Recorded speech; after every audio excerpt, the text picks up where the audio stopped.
This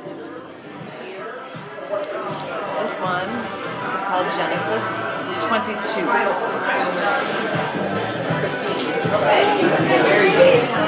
Living in this desert land is never easy, but the Middle East is all I've ever known. And I want to do everything I can for me and my wife and my only son. But the only dictator who has ruled over us all for all my life and longer is so tyrannical, so torturous, even when I have never done anything wrong.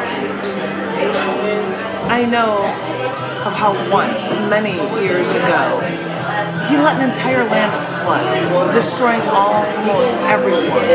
And more recently, he even destroyed an entire city not far from here. I heard this from a few who had survived his wrath. This is why I try to do everything I can to stay in our dictator's favor, even when his demands seem so absurd. And you still have no choice but to comply.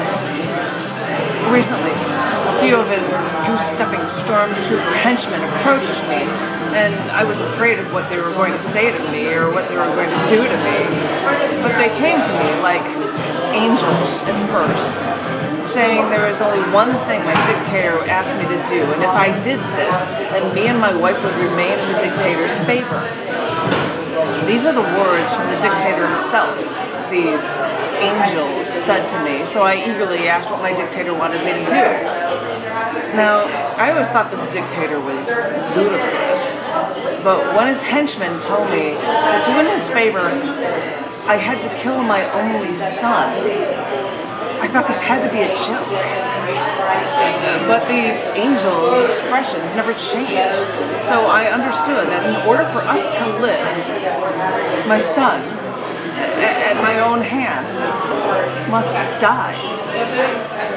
Now, you may hear the story and think of the cruelty of this murderous act, but no one thinks of the suffering I had to go through to make this decision that me and my wife may have salvation from the wrath of this eternal dictator, as long as I committed this one truly inhumane act. The one thing a father would never, ever want to do. This tortured me, this tormented me, but I knew this was the only thing I could ever do. The dictator even showed me a place that was far away so no one would know of the barbarous act I committed to my only son.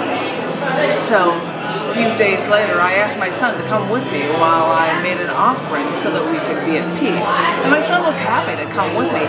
Oh, how I love him so. I still cannot believe I'm actually going to do this, is all I could think as I was preparing myself to kill my only son, my flesh, my blood.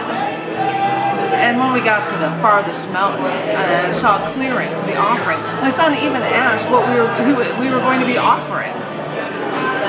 And although it broke my heart, I took a rope and I bound my only son. And when he was restrained, I grabbed the large knife I brought along. And when I lifted that knife up high, that is when I heard the henchmen come to the clearing to say, "Stop." They said unto me, "Lay down thine hand upon this land, and neither do thou anything unto him."